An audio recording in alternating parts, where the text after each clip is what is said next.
pillar of the community deported from U.S. after 39 years to a land he barely knows. With nothing but the clothes on his back and less than $300 in his pocket, Amer Adi was put on a plane and deported to Jordan, the country he left 39 years ago to pursue his American dream. His 94-year-old mother sat in a wheelchair at the arrival's gate, overcome with emotion as she waited for Adi. She hadn't seen him in 20 years.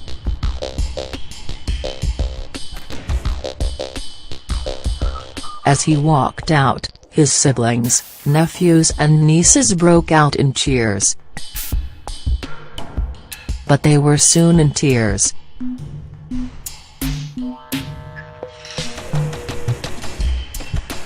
Adi fell to his knees, a broken man in his mother's arms.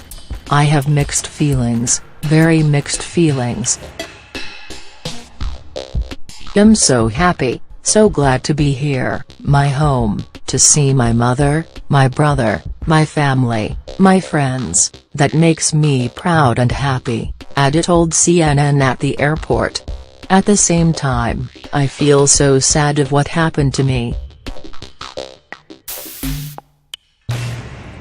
I'm so sorry to tell you what happened is unjust, not right, and everyone back there knows that. What the Trump administration is doing is, you can't even explain it," said Adi. Adi lived in America for nearly 40 years.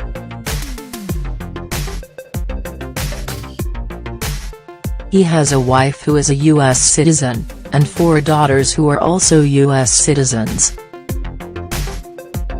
He owns several businesses in his adopted hometown of Youngstown, Ohio.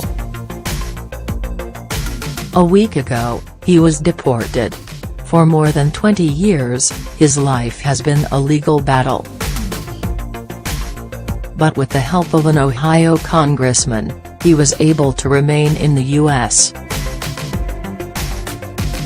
That all changed when U.S. President Donald Trump took office last year and doubled down on immigration. Since he entered office, Trump has called for a sweeping overhaul of the immigration system, and has empowered federal authorities to ramp up arrests and deportations of undocumented immigrants. Immigration arrests have increased by 42 since Trump took office, according to the Department of Homeland Security's Immigration and Customs Enforcement, ICE. The legal battle in the 1980s, Adi held a green card. But he lost his permanent resident status in the early 1990s, after moving to Brazil for 3 years with his wife. When he returned, Adi tried to apply for a new card, but was rejected. Immigration officials accused him of having a sham marriage with his American ex-wife. His ex-wife had signed a statement alleging marriage fraud. According to Adi, his lawyer and multiple media interviews with Adi's ex-wife, she was coerced into making the statement after immigration officials showed up at her door. In 2007, she signed an affidavit retracting her statement and denying the marriage was fraudulent. Despite the affidavit, he was unable to gain legal status. In 2009, he was issued with a deportation order. A pillar of the community. Ohio Congressman Tim Ryan describes Adi as a pillar of their community, who creates jobs with his multiple businesses and distributes hundreds of turkeys to the poor on Thanksgiving. For years, The House Democrat has been fighting for Adi to remain in America, and it was his efforts that secured consecutive stays of the deportation order. If you would see the breadth of support that this gentleman has, from whether it's his Italian-Irish Catholic congressman or an African-American Pentecostal Republican woman who is supporting him, or the working-class people I saw in his shop the day they thought he was going to get deported. To show support for him, Ryan told CNN in an interview.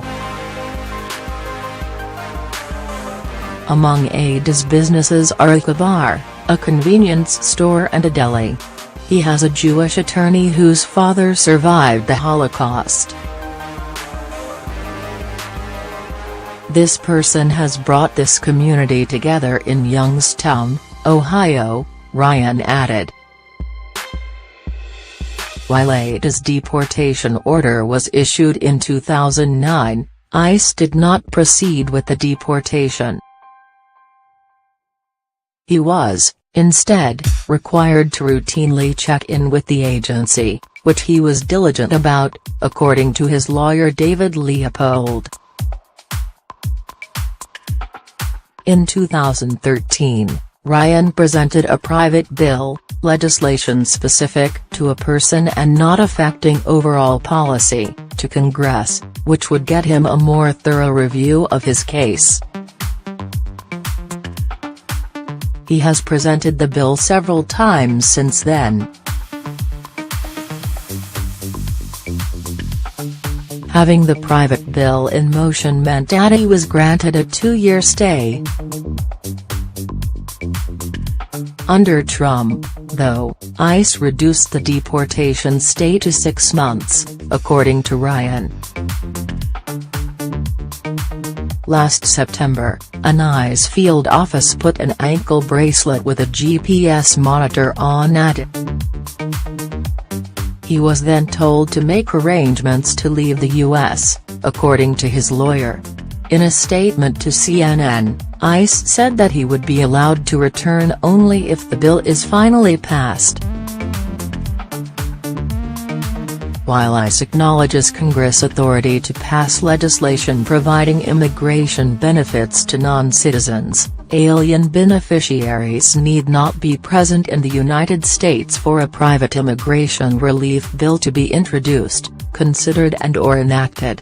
An alien who is granted relief through the enactment of a private immigration bill can lawfully travel back to the United States, the statement read.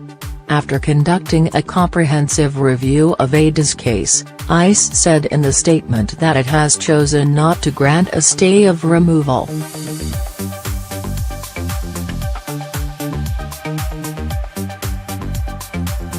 Over the past decade, Adi's immigration case has undergone exhaustive judicial review at multiple levels of the nation's courts, including before the immigration courts, federal appeals courts and U.S. District Court.